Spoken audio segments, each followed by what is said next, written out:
Welcome to the Cybersecurity Matters podcast. Your hosts today are me, Harry Baldwin, and Matt Rose, and we're delighted to be joined today by Mike Wiacek. Mike is a pioneer in cybersecurity and the founder and CTO of Stairwell, a company rethinking how we defend against modern threats.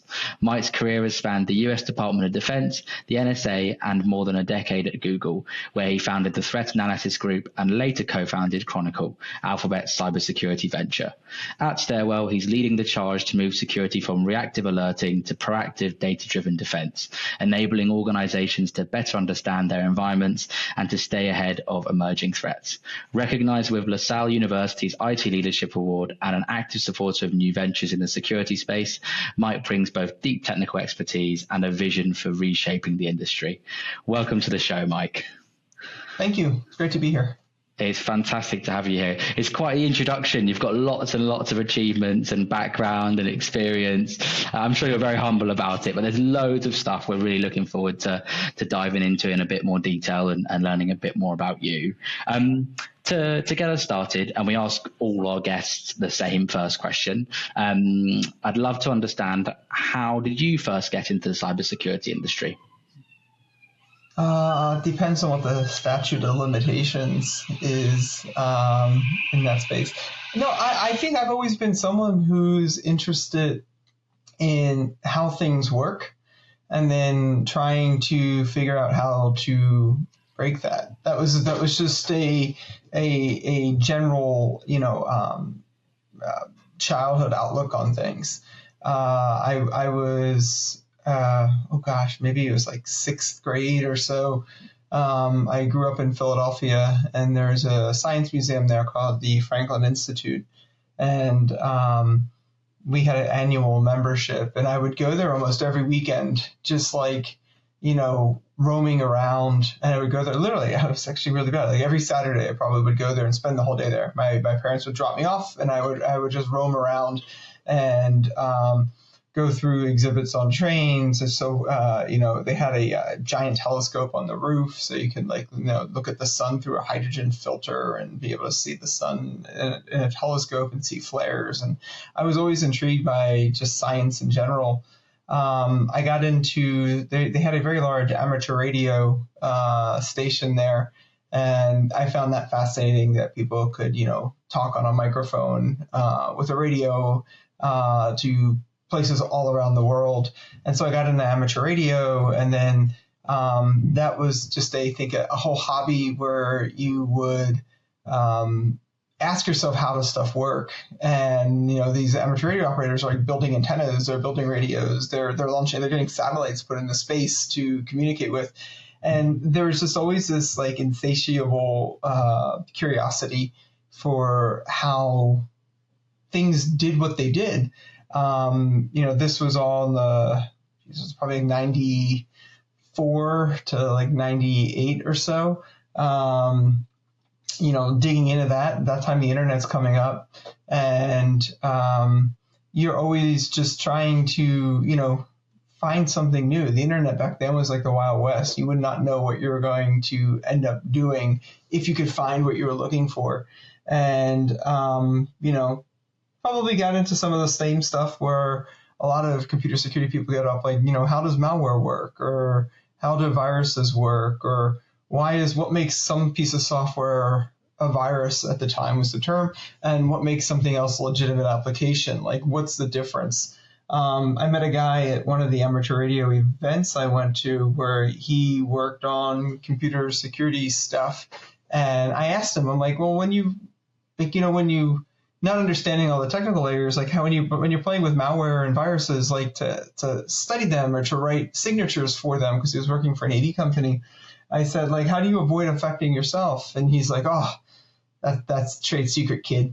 And that bothered me. He wouldn't tell me how they did that. And so that kind of pushed me down this road. I'm going to go find out more about this stuff. And the worst, I always tell people, sometimes the worst place you want to see me is in your rearview mirror, because that bugs me.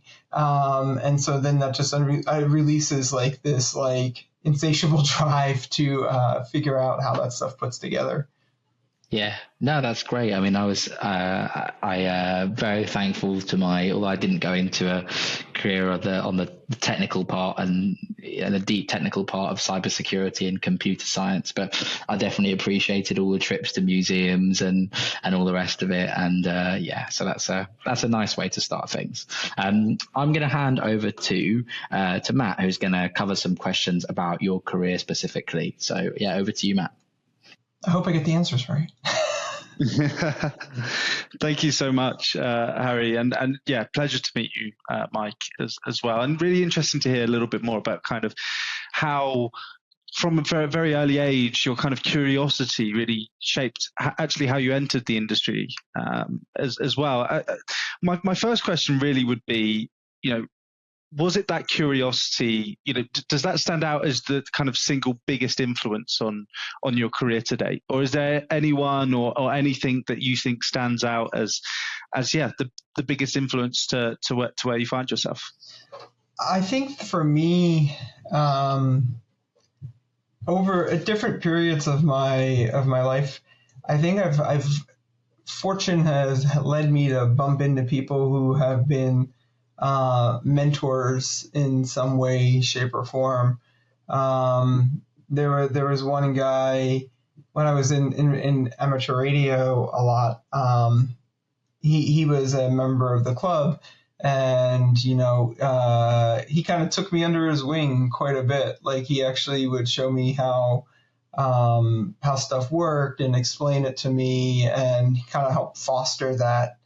When I don't know if I would be where I am without having had that, mentorship from him in that way. And then when late 90s, one summer, my mom made me get a summer job, and I was washing dishes. And I remember it being, over 100 degrees Fahrenheit, 100% humidity in this kitchen dish room where I was. And to make matters worse, it was this restaurant that was about 50 feet from the beach off the Atlantic Ocean in New Jersey. And so you could literally stick your head out of the window and look down, and you would see people, sunbathing and frolicking in the water. And I'm sitting there in this room where it's, as humid, as saturated as you could be. But actually, water steam would collect on the ceiling and then just drip down on you. So it's like raining indoors.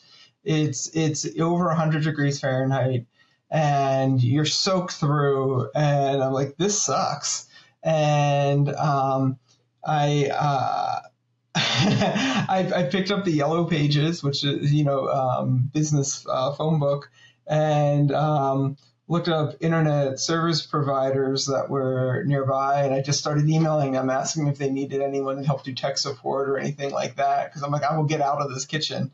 That led to first job in tech was with a gentleman. His name was Ed, and he started a dial-up ISP in the Philadelphia area. And he was an interesting guy because he was a printer, so he would do offset 4-color printing, like printing brochures and all that. And he said, "Hey, this internet thing's gonna catch on, I think." So he then split his company, where he was doing printing on one floor, and on the second floor he started an internet service provider. And I'm like, he had this great insight. He fostered in me this great interest in entrepreneurship, self-reliance, and independence. And then also gave me a gateway into tech. He lost his sysadmin at one point, and then a bunch of machines got hacked, and it was like, "Hey, can you help clean this up?" And I'm like, it's like 14 or 15-year-old high school kid, and I'm like, "Yeah, we'll figure it out." And I'm sitting there, reading early O'Reilly books on Linux system administration, trying to get things back together, and we did. But that was just a great experience to have frontline cybersecurity experience, 14, 15, upgrading, Cisco routers and send mail. We did a send mail to QMail migration, and all this stuff, which at the time now it doesn't seem like that impressive, but back then, like I said, like I feel like we were one step above 2 tin cans and a string trying to make the internet work. But it was so much fun. Yeah, well, it's really, really interesting. I think, to hear how that kind of career journey started from trying to escape a sweaty kitchen to then probably problem solving and, from that kind of young age of 14, 15 to now to present day, where your experience, is, as Harry alluded to, it covers so many areas across kind of government, Google, Chronicle, and now Stairwell. Do you believe that there's any specific point across those tenures and your career where it really stands out as a particular turning point for where you are?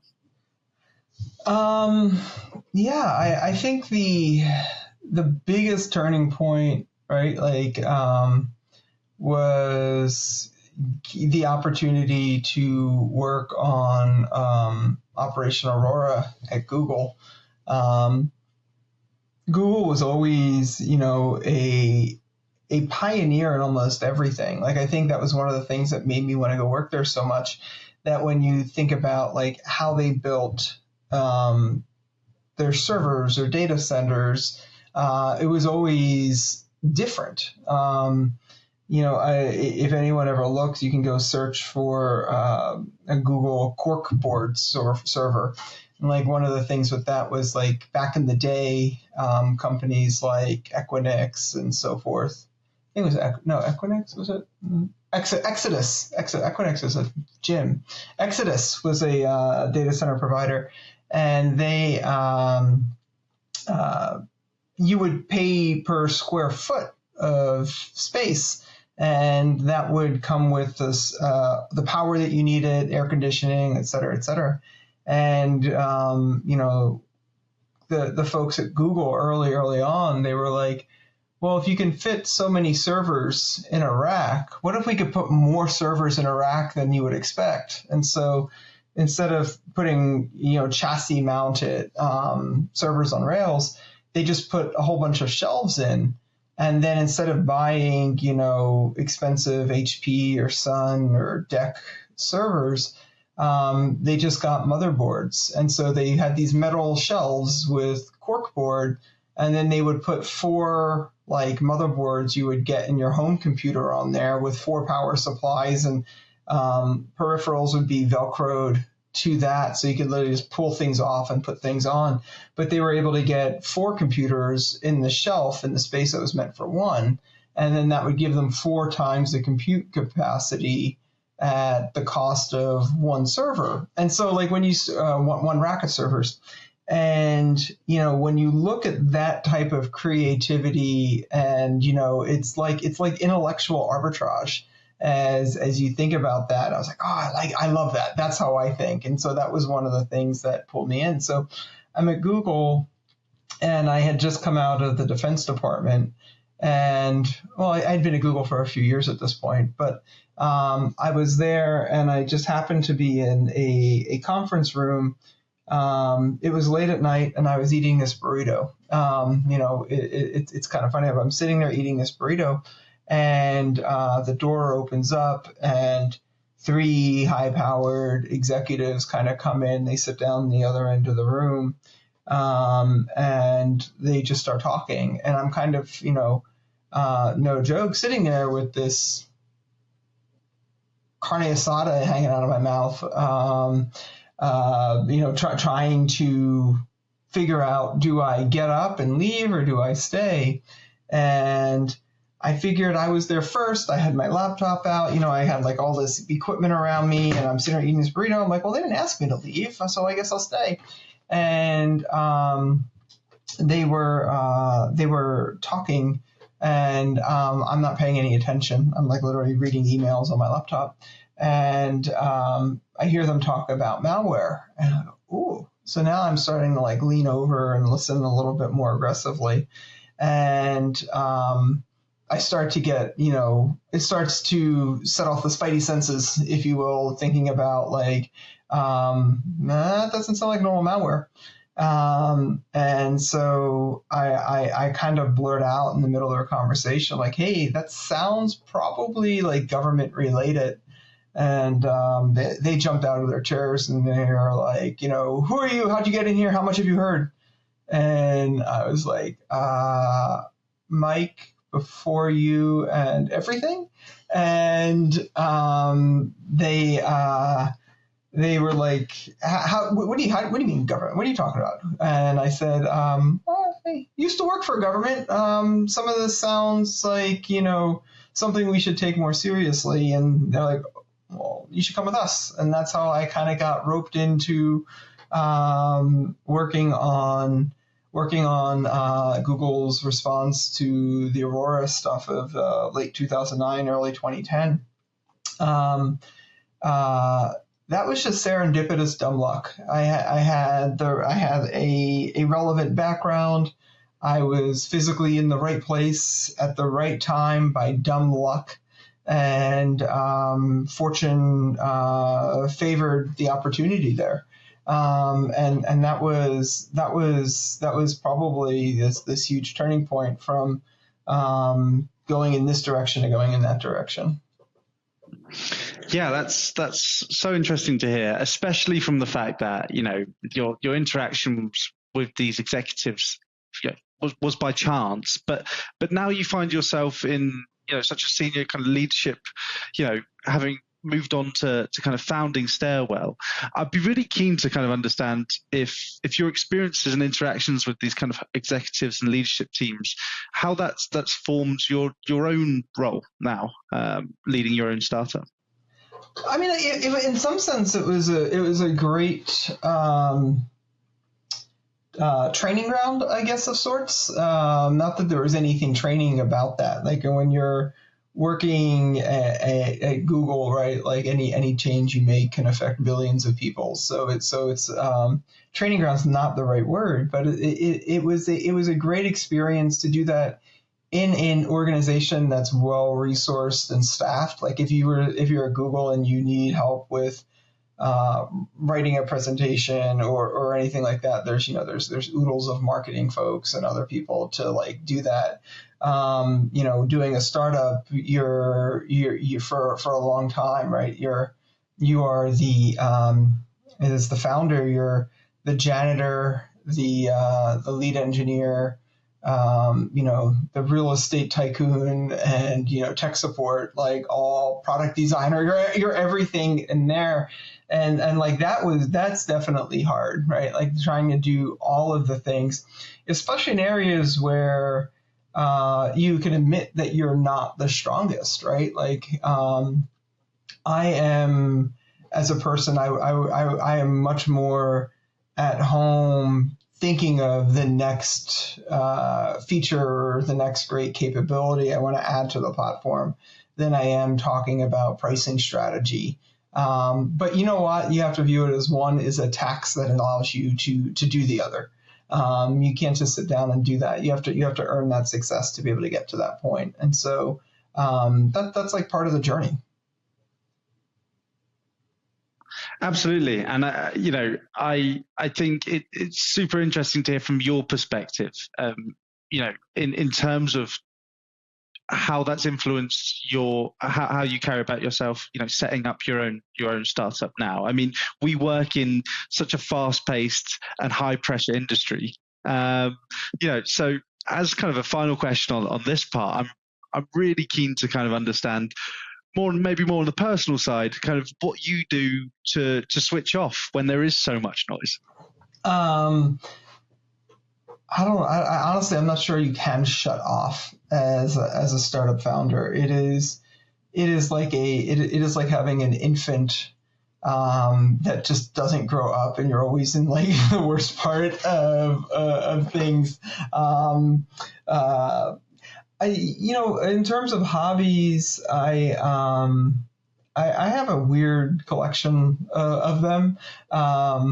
I love snowboarding, so that's probably one of my biggest opportunities to to get out and disconnect. I think like one of the great things is like if you are standing, with your feet strapped to a piece of wood and you're going down a mountain at 30 miles or whatever an hour, the opportunity to sit down and worry about, a board meeting or a customer deal or anything just isn't there. You're trying to stay alive and make the next turn. So it kind of forces you to be in the moment, which is really nice, because I think when you look, I got my watch, I got my iPhone, as I'm sitting here, I'm always available to talk, right? I'm always available to message or respond on Slack. When you're there, that's not an option. My phone's in my backpack. I'm literally off the grid. So I love that. I do photography, so a lot of my photos are the Google screensavers and Chromecast. Now that you've seen my name, you'll probably see some photos up there. I was actually just talking with a former Googler yesterday, and we were talking about the photos on the TVs that come through for Google TV and Android and all that. And I said, like, when I left. This is a random anecdote. Like, there's Ansel Adams, famous American photographer, has a picture of Yosemite called Tunnel View. It's priceless. I have a picture, very similar, black and white, of Tunnel View taken from the same rough location where he shot his. But mine was put on Chromecast as one of the screensavers. And so when I left Google right before I left Google to do Chronicle in like 2015, there was a page I could go look at the stats for how many times has this image been viewed. And I think in like 2015, that image had been shown like 1.7 billion times around the world. And I'm sitting there and I was thinking to myself, like, I'm not going to, Ansel Adams is a legend. I'm not nowhere near that. But like, I just thought something, more people have probably seen my photo of Yosemite than Ansel Adams, and potentially any other photo of Yosemite National Park, simply because of this broadcast mechanism of how, the reach of what these like silly screensavers have. So I always thought that was kind of fun. I'm really, I don't, obviously can't get those stats anymore, but I would love to know, like, after another 10 years of circulating in there, like, how many people have seen it? Like, it's absolutely kind of crazy to think that was like the view count at the time. Yeah, absolutely fantastic, and that's some hobby, I will say. I mean, I'm sure Harry can connect with you on the snowboarding front. I know he's an avid skier himself, but actually kind of segues quite nicely actually to the next stage of the podcast, where we focus a little bit more on talent, and I'll hand over to Harry himself to cover this part. Thanks, Matt. Thanks, Mike. I love the story about the burrito, Mike. You've inspired me to have a burrito and up for lunch tomorrow. So, thanks for that. And I agree with you. Switching off on the slopes is a great way of doing it. I go skiing religiously every year, and I just find it's impossible to think about work or anything else apart from falling over when you're doing it. So that's a great feeling, right? Like, yeah. I've picked up golf. I'm learning how to play golf. Okay, I haven't got the patience. That's another one where it's like I can't worry about my phone, because it's like, this arm straight, this bends, twist this, don't do that, don't do this, and then I'm like, how the heck am I supposed to move? Yeah. I don't think I've got the patience for it, to be honest with you, with golf. It's a difficult one. But no, yes, I would love to go through a couple of questions on talent, because you've been involved in lots of different environments, right? From businesses with enormous resources to leaner startups, like Stairwell. How do you approach building teams in each context, and how do you find the process more generally? What skills do you look for? Keen to hear your insights on that side of things. I think there's, if you take software engineers just as a class, there's lots of software engineers, right? They're all over the place. You're looking for me. I look for people who have that same sense of breadth of knowledge and that insatiable curiosity, because you can't teach that. You can teach someone Java, you can teach someone Go, you can teach someone C++. But teaching them how to think and how to do that is much more challenging. I think one of the things that made Google so special from when it was a Stanford project with Larry and Sergey up into I'll just use the 2010 for the Aurora era. There is like the first decade of the 21st century was really everyone there was so hyper focused on what they wanted to do. There were no silos. I remember when I first joined, I had I had a side project, and Google has these things called one boxes, and one box is like if you put a UPS tracking number in the Google search, it'll be like, here, click here, track your package. So that little thing up there used to, I don't know if it still is. I'm sure they've changed things since then, but like it used to be called a one box.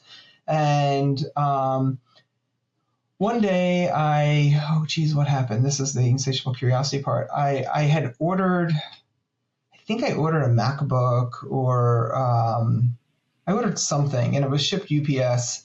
And the shipping notification that I got had a invalid tracking number in it. It was like missing a digit, and I couldn't track this package. And if you're eager to get a new toy, you're tracking it all over the place. And so I did what any reasonable person would do. I did not just sit there and try 0 through 9 as the last digit. I decided that it was important to figure out how the checksum algorithms inside the UPS tracking number actually worked.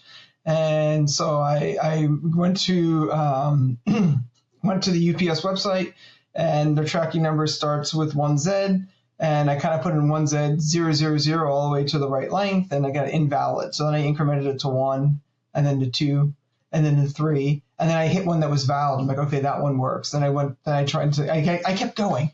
And I was like, I kind of like brute forced manually with a spreadsheet how the checksum algorithms are validated. And so that was like a side project on my own. Again, I'm weird.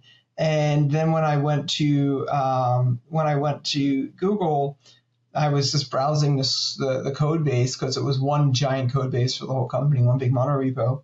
And I found the code for the UPS package tracking thing. And Google search was just looking, hey, if you enter a string of, I forget the length, 30, 24 characters or whatever, and it starts with a 1Z, show the UPS tracking number thing. I'm like, oh, I can make this much better. I can actually validate the checksum. So I sat down, wrote up in C++ like an implementation of checksum algorithm that I had like figured out before I joined Google, and just threw it in there and submitted it. And so one of the first pieces of code I did at Google in like 2006 was something that was going to affect everybody whoever did a search for a package tracking number. And like I did that, and no one ever objected. I put it in, they're like, oh, this is great, thanks. And now I think that code's still running in Google search if you do a UPS search today. But it kind of gives you the idea that like ideas were welcome even in areas where I was a security guy making changes in the core search product, and you start looking at things like that. So you had this like crazy amount of density of smart people that, if the early 2000s were the 1960s, Google would have been NASA with the Apollo. It was like it's a bit overstated to say, but like the best and the brightest from around the world were all in like these 5 buildings in Mountain View, California. But that's kind of what it felt like. I think, having seen that, you're always, in my mind, always trying to replicate that as best you can. The economic and financial factors that Google hit super early with, just exploding in popularity as like its major search engine, gave them the capital to go out and recruit the best and the brightest. But it also teaches you the importance and the value of mission and purpose in what you're doing, because while a startup may not be able to pay someone what a Google or a Meta or an Amazon could pay someone, there's something that matters more than that, right? There's something that matters, like actually going out there and solving a problem. And I think for Stairwell, that's at the heart of it, right? Like the heart of it is you sit down and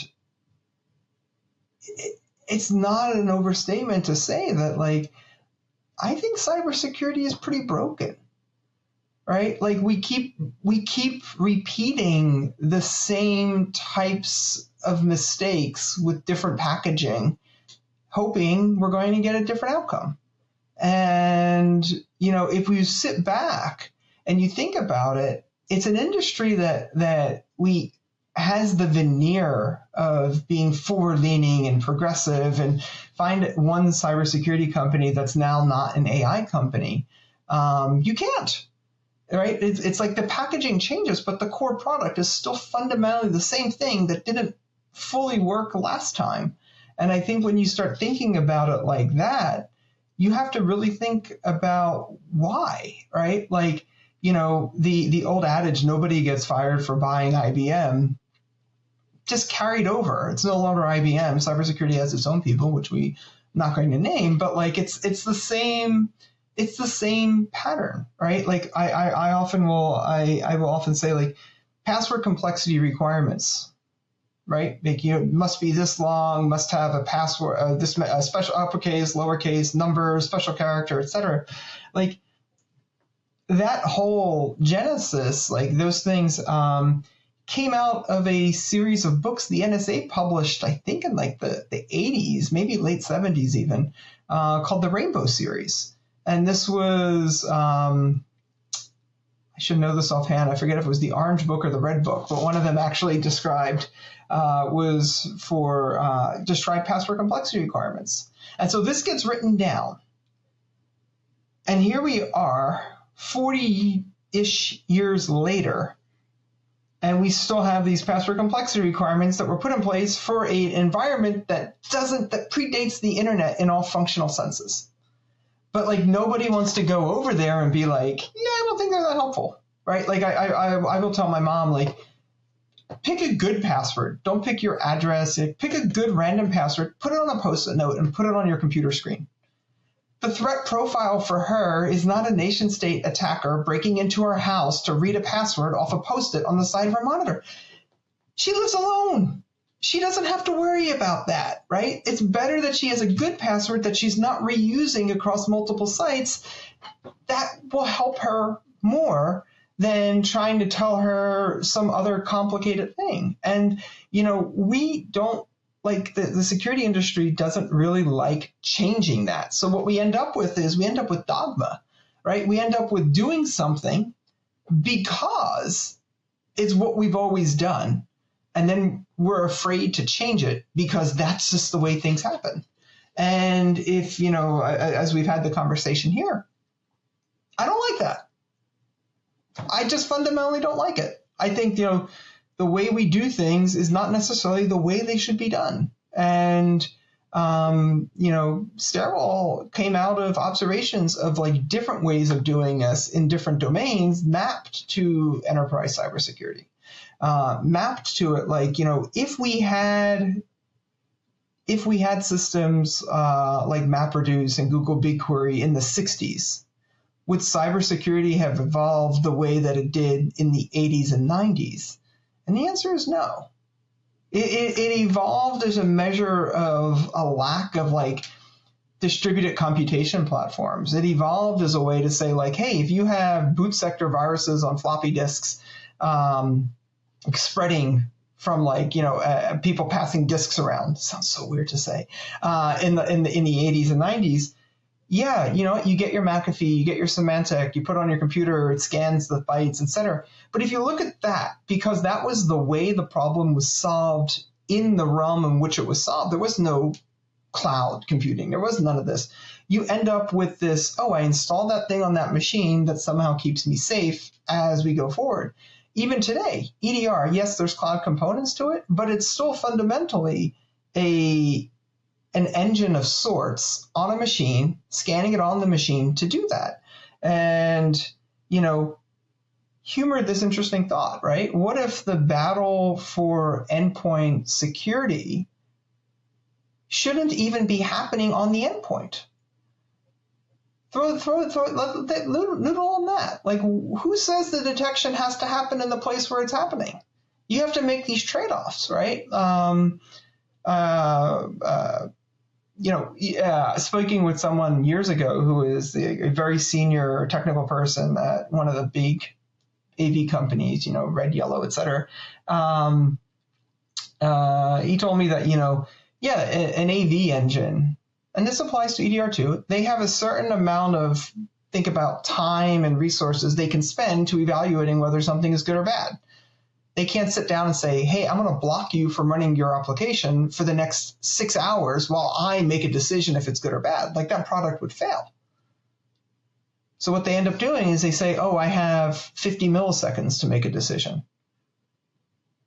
Well, you've constrained the capability of your own people to do detections when you're forcing it into this little box with a little bit of time and a little bit of CPU.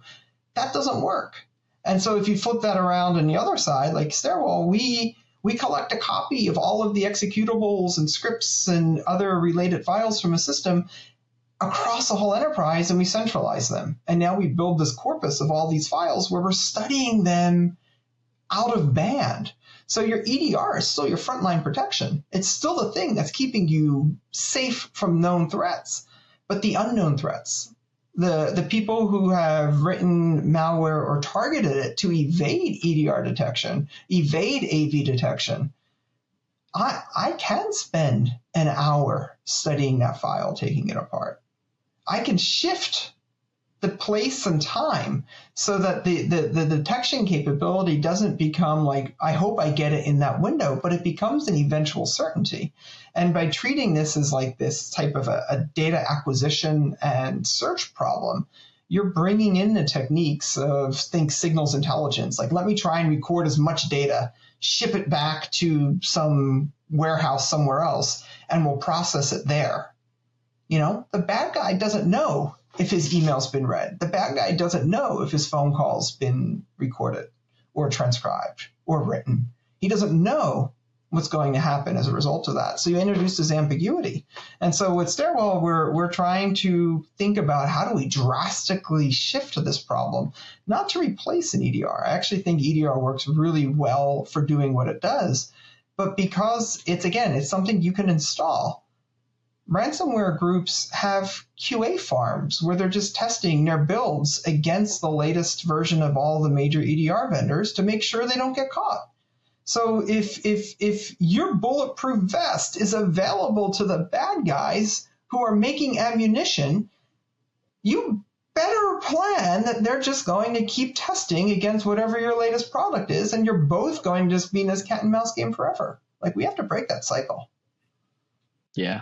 Yeah, I mean, that's really insightful and really interesting to hear. And I can see how your like approach to learning and development and your career also ties into that as well. But I think that non-traditional view you have of kind of breaking the dogma is super interesting. So I appreciate that, Mike. Thanks very much.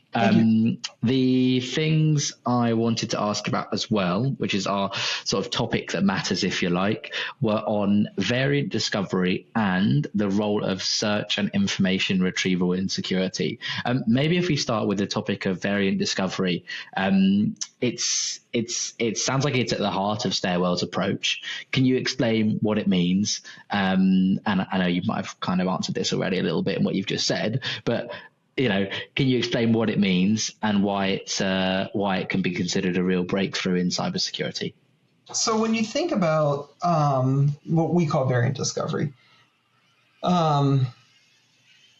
everything, going back to the antivirus of the late 80s, early 90s, up through what EDR is doing today, is no one has a copy of all the malware in the world, right? Like, I'm trying. Virus Total tries, like, I'm trying. But, even Google, Symantec, Trellix, CrowdStrike, no one has all of it.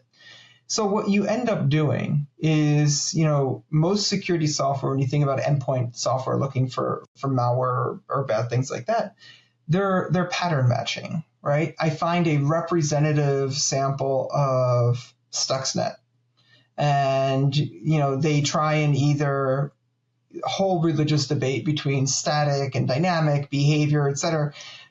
They're identifying what makes Stuxnet, right? If you map this to human DNA, right? Like, I don't know the exact number offhand. I probably should for speaking purposes, but like, most people have like 99% of the same DNA, right? There's just a little bit that makes you and me that's different, right? So the question here is like, there's some common core of nucleic acids that we all have in common. That's what makes us human. What makes us different from each other is this small little subset. So you have to ask yourself, like, if you were to write a signature to identify me, right, you would have to be able to sit down and say, well, what about all of Mike's DNA?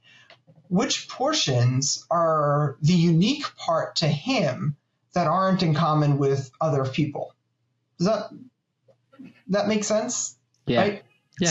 So you're trying to express that sort of unique fingerprint in a signature language, code, behavior rules, Sigma rules, pick something.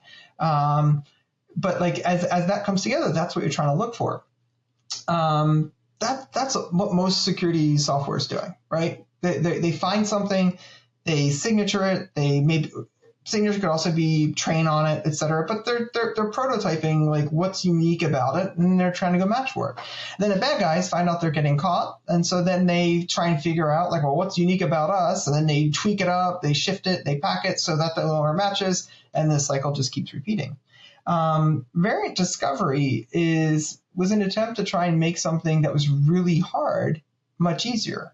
And there's a picture that I don't have handy, but there's a picture of like the FBI's fingerprint database from like the 1940s. And it is like an airplane hangar of little drawers with cards. And there's literally, there's I can't even count how many there are there. But like when you look at that, think about what that means. You could go over, someone could rob a bank, and the FBI goes over, and they can get fingerprints from the scene. The odds, and let's say that person's fingerprints are in this database. That person will never get caught in the 1940s because there is no feasible way to look at every single fingerprint by hand, matching it to the one you found at the crime scene. So what you would need to do is winnow that down. They would have to have indexes on it, and you'd have to go over and figure out like, okay, I know the person was around 6 feet tall, and it was a Caucasian male. Okay, so maybe that puts me in this section of the building. But it's still too much to go over and look at every single one for every single crime. And so maybe if you think, I think his name was Mark, and his last name started with a Q. Okay, well, now I can winnow that. Okay, now I can go search like the 1,000 people to do that. But like you would need additional information. So variant discovery is an attempt to say, let's do to malware what that did for what computers did for that fingerprint database.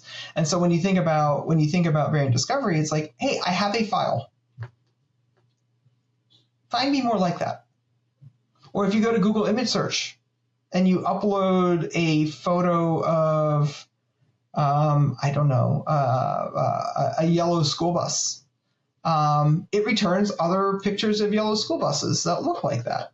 And that's really cool, but you can't do that for malware. And so that's what variant discovery is. So if you have a suspicious file, instead of sitting down and saying, let's go write signatures for it, let's go study the behavior analysis. It's like, no. When you're collecting, when you have when you're at the petabyte scale of file corpus and such like that, data science techniques can tell you what's interesting about a file. Like if we were to get all three of our DNA together here and dump it out like as it was building blocks on a table, I don't know. We probably would not have enough information to figure out what's unique about me versus you, right? We just don't have enough. But if I have 1 billion people's DNA, I can now say which sequences of nucleic acids are common and which are rare. And the stuff that's rare in each one of us is a good idea for a fingerprint of all of us, right? And so that's kind of what variant discovery does. It allows us to take one thing and then say, find more like it. But the approach with Stairwell, since we have all of the files collected and preserved from an enterprise, the moment you find one thing bad and you ask variant discovery, hey, go find me anything like this, it may come back and say, oh yeah, did you know you all, Matt, you also had a version of this file on your computer 6 months ago that nobody caught. And so if you think about that historic loop, we view that traditionally as a very expensive operation. That's when you're going to call in Mandiant and you're going to write a 7-figure check, right? This is a big thing. It's like, what if the thing that was really expensive became as cheap as running an EDR? So now your EDR can say something is bad and you're like, well, let's do a full historic retention limit free scan for anything that was similar to the thing that you just found on Bob's laptop. And we're like, oh yeah, Matt's machine had it 6 weeks ago. That's valuable to me. That helps me understand the nature of an attack, the nature of an operation. It helps me understand not just where we are today, but it opens up the idea that we have more confidence in the contiguous security of our enterprise. The integrity of these systems has not been harmed as time's gone on. And that's one of the big differences there. Yeah, that's brilliant. And I was going to ask, actually, how do you think, specifically on variant discovery, how do you think that impacts the kind of defending component? What real impacts do you expect to happen on that process, maybe compared to the older models of monitoring and alerting? I think we live in going back to what I said earlier, right? There's a lot of, that's the way we do things here in the cybersecurity industry. The idea for Stairwell, and I want to get to your point, but the idea for Stairwell was based in this, right? If you think about, I'll tell you how a representative large enterprise with a pretty sophisticated team works, right? You have a threat intel team that's kind of hunting in VirusTotal or other data sources.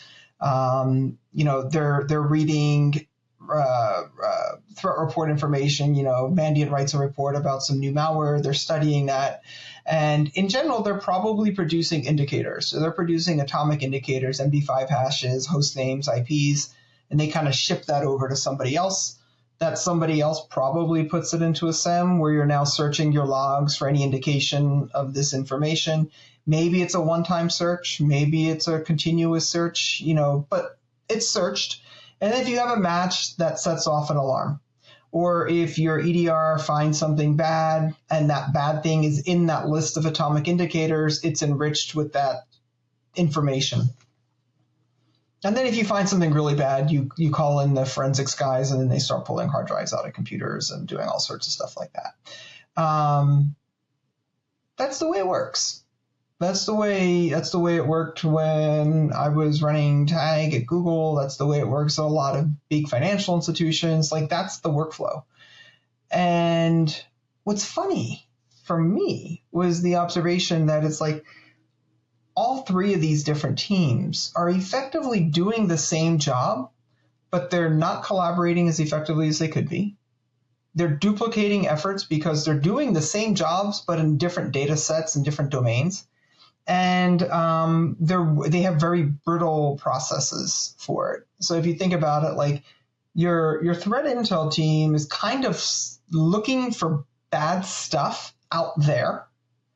Your SOC, your detection team, is looking for bad stuff in here, mostly using third parties alerts. And your incident response team is looking for stuff in here, but back then. That just seems wasteful. It seems incredibly expensive. It seems inefficient, and it seems wasteful. And so the technical idea with Stairwell was, hey, if I collect all of the files from every machine in an enterprise and I store them, and variant discovery can help me find similar files, those three different things start to collapse into one. Because instead of worrying about weird, suspicious files that exist out in the ether, first, let's worry about the weird, suspicious files that are on our own systems. Question I would always ask people would be, if a big company, let's take Meta to pick on someone else for a second. If Meta has, making up a number, 100,000 endpoints on its corporate network, and half of them are Windows. So they have 50,000 Windows seats sitting around. And I were to tell you there are 2 machines there that have a copy of kernel32.dll that's signed, but nobody else in the world has ever seen before. It's probably a bad thing. It's probably not good. I don't even need to know what it is. It's just not, that shouldn't be the case. Right? And so when you can start identifying that weird stuff, like people start threat hunting for this stuff out in the wild, threat hunt internally first. The challenge why we don't is it's hard. I don't have a copy of all the copies of kernel32.dll from all the systems in a legacy world. I can't. So what I do is I'm doing the best I can to produce IOCs, which I can give to those people. But the files that matter most are the files that are actually on your own systems now or at any point in the past. And then if you start thinking about it down the line, like while your EDR and AV can catch the known established threats, truly novel stuff will get by. We talked about that, right? Like people, these developers and ransomware groups, et cetera, governments, they're studying how EDR catches them. They're studying it. They're tailoring their tools to do this. Like Stuxnet did this. Stuxnet had code paths. Like if the McAfee registry key is on the system, go that way. If the semantic one is on there, go that way. If Kaspersky's on there, go that way. That level of sophistication has gone down market in the last 15 years. It has not become more exclusive. It's gone down market. And so now ransomware gangs do the same thing, probably more sophisticated now than what was happening there in 2010. You didn't need to be a government agency with contractors and all that to do that today. Heck, AI can probably help you evade the detection by figuring out when and what was if you think about it, if I could put an EDR in a VM, I could probably start logging the output of my malware by about to do this, and at what point do they catch me? I'm like, great, now I know the action. Let me go find another way to do that. And then you can iterate. Like, honestly, sounds kind of fun. But that's the approach. So it's like there's a feedback mechanism that you need to break. And so when you start thinking about like threat intel, search insight first. Your detection team, if you get an alert, what are the biggest complaints you hear out of SOCs today? Like alert fatigue, false positives, et cetera, et cetera. Well, like something like Stairwell breaks that down, because now you're sitting down and you're looking at it and you're saying our AI triage capability gives you the benefit of someone with like 25 years of experience to triage a file in 30 seconds and get an idea of like, is this bad? And if so, why do you think so? Right? And that's not pattern matching. That's actually reading the raw file itself. It's looking at what imported functions is it using. It's looking at about it from the DNA sense. What about this file makes it rare? what variants does it have? Have any of those variants been mentioned in a threat report somewhere else, and so on and so forth, right? Threat intel doesn't become this database of static signatures. It becomes a database of representatives. And now with variant discovery, you can take a file we've never seen before and understand that it's 98% similar to something that we do know about. And so by changing that whole dynamic, it's literally push button. It sounds complicated, but a lot of this is like, put the hash in of a file, you're done. That's it. I know this file on this computer is bad. Run that to ground. Scan the entire history of the enterprise, find me every machine that's ever had a variant of that file or a variant of a variant, enrich it with all the world's threat intelligence, and tell me what exactly do I need to do next. You're done, right? These are drastically different approaches that yield incredibly powerful outcomes. Yeah. No, absolutely. I really appreciate you taking us through that one. I've got lots more other questions, but we do have to wrap up with our final question, which is, what one piece of advice would you give to someone entering the industry? What would you tell your 14-year-old pot wash self in the when you were cleaning the dishes? What advice would you give? I think that advice is actually pretty easy. I think that advice is people today don't want to go deep. They don't want to know how the underpinnings of the thing work, how everything works. I meet a lot of, say, Stanford computer science graduates who don't know how DNS works. And if you think about it, like, DNS is like fundamental. It's the stitching for the fabric of the internet to hold the dang thing together. But people come out and they want to work on the latest, AI thing, or they want to do this, but they don't understand how the fabric of it is built up. And, the notion that there's abstractions and layers is what allows it to work, right? Like, we don't need to know how electrons are going over a wire to talk about Ethernet. We don't need to know about Ethernet to talk about how IP works and how TCP introduces reliability into the system. We don't need to know how DNS does that, and so on and so forth. We don't need to know how a driver is sending packets from the kernel to a network card to turn into all of these things, right? All of these things are abstracted and layered, but awareness of how they work is vital to be a good security person. Because, like, you don't know where you're going to go next. You don't know at what level you can jump into the stack and say, I'm going to ignore everything below me.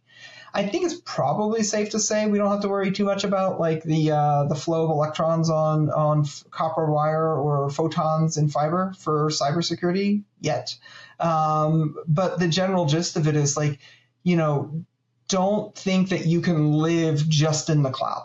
You have to understand, like, how it's working from here up, and that breadth, vertically integrated breadth of knowledge, I think, is incredibly important for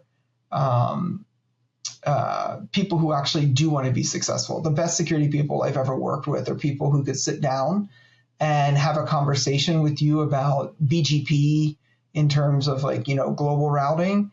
And they could also sit down and talk to you about, the latest great thing that OpenAI is launching.